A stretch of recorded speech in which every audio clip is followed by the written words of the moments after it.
Your Excellency, First Deputy Prime Minister Denis Manturov, Minister Sergei Cheremin, our two ambassadors, President Vicky, Dr. Anish Shah, distinguished participants. It's a great pleasure to join you all at this forum this morning. I thank the organizers for their excellent arrangements and painstaking preparations. Friends, we meet today to discuss and explore new business opportunities between India and Russia. This takes place barely 3 months after the annual summit between our leaders in Moscow. They also had another opportunity to interact last month in Kazan. Those occasions have provided a strategic direction whose economic dimension we seek to realize through this gathering. But there is also a larger international setting in which we should place our cooperation. The world is moving towards ever greater multipolarity, and devising appropriate methods of cooperation is essential if we are to keep up. Moreover, Russia has consciously focused more deeply on Asia since 2022. This has created many more avenues of cooperation. That we have a long history of strong convergence and deep friendship allows us to make the best of both factors. That the two economies are so complementary is also a key consideration. A partnership between an India that has an 8% growth rate for multiple decades ahead and a Russia that is a key natural resources provider as well as a major technology leader will serve both of them and the world well. Keeping that in mind, ladies and gentlemen, let me highlight 10 significant developments that we need to take note of. 1. Our bilateral trade today is $66 billion. This makes the goal of reaching $100 billion by 2030 more than realistic. 2. The balance of trade, however, needs urgent redressal since it is so one-sided. It is imperative that non-tariff barriers and regulatory impediments are speedily addressed for this to happen. 3. The India-Eurasian Economic Union trade in goods negotiations commenced in March this year. We need to vigorously take it forward. 4.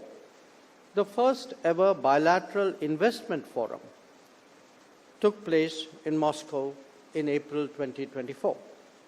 We also need to expedite negotiations on the bilateral investment treaty. 5.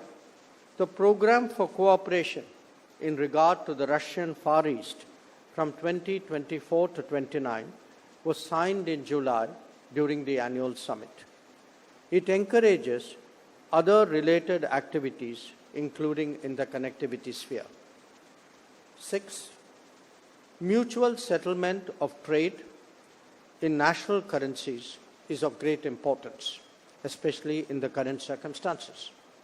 Special rupee Vostro accounts are right now an effective mechanism.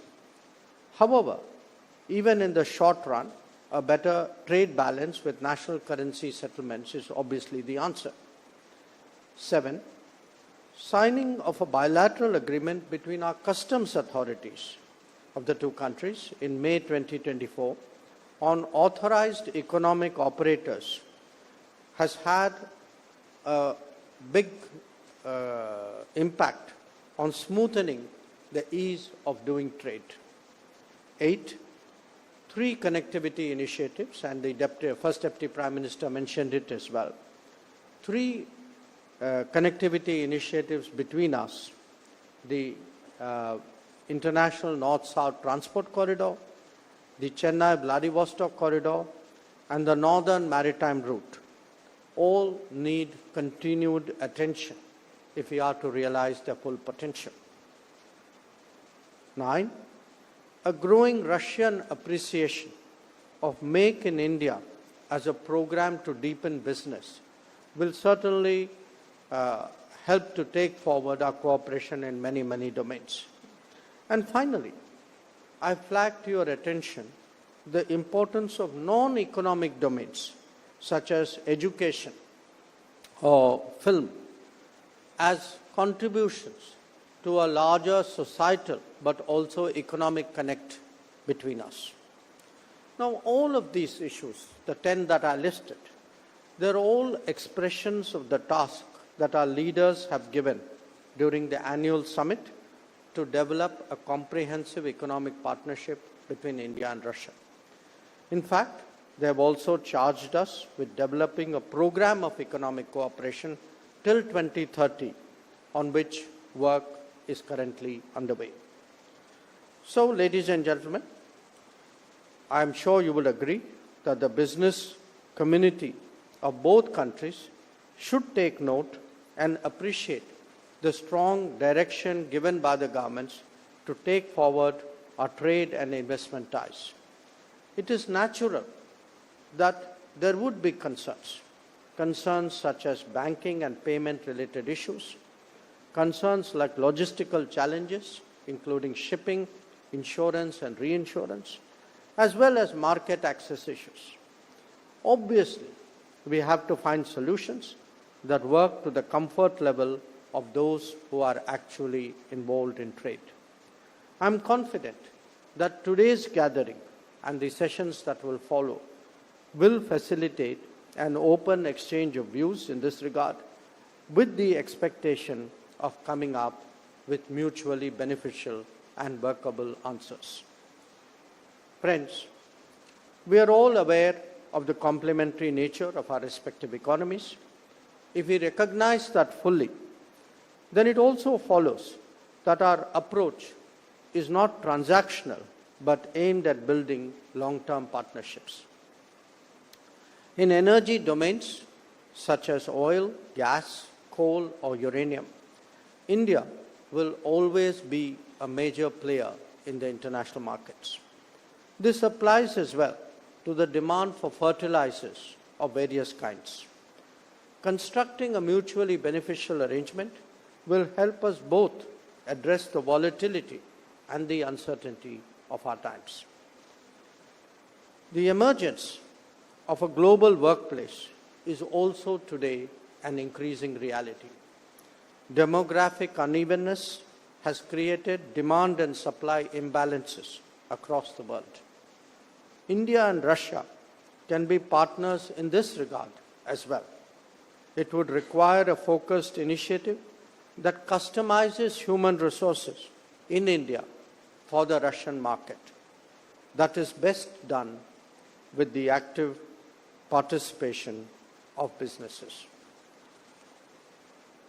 Friends, tomorrow the India-Russia Intergovernmental Commission will be meeting in Delhi to take stock of our bilateral cooperation. Your deliberations can provide a valuable input for policymakers to consider. We look forward to receiving these at the conclusion of this forum. Thank you for your attention.